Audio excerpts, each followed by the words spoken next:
Daripada apa yang kita belajar dalam sejarah, sangat-sangat berbeza dengan apa yang saya fahami pada hari ini. Logik ini sebenarnya adalah logik British, kerana dia yang sebut macam itu. Tetapi dalam memahami penjajahan, kena fahami proses dia. Yang dalam buku kita sebut sebagai proses pemodenan oleh British ini. Dia buat juga benda yang jahat.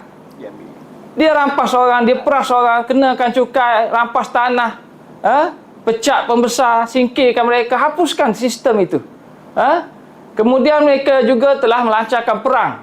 British ini lepas perjanjian, lancarkan perang itu perkara yang biasa. Kerana kalau ikut rekod British, contoh saya ambil Sir William Jervois, dia kata, setiap perjanjian itu sebenarnya adalah sebagai satu syarat untuk membolehkan British menetapkan bahawa masyarakat pribumi harus patuh pada syarat tersebut.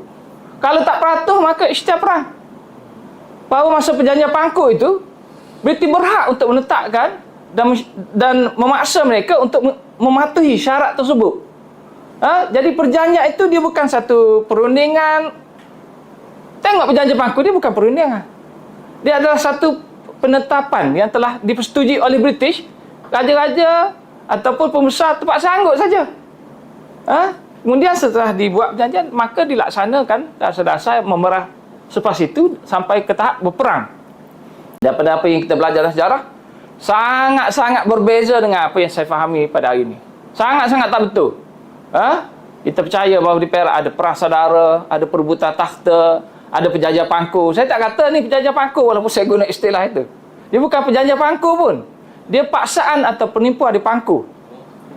Dia tak melibatkan kerajaan British. Dia tak melibatkan kerajaan Perak. Dia tak melibatkan perundingan bahawa setiap pihak itu ada suara untuk memproteskan, menyampaikan pandangan apa yang mereka mahu. Dia hanya dijemput, paksa sign. Tiba-tiba dalam buku kita kata penjajah Pangku. Baik, inilah proses penjajahan yang berlaku.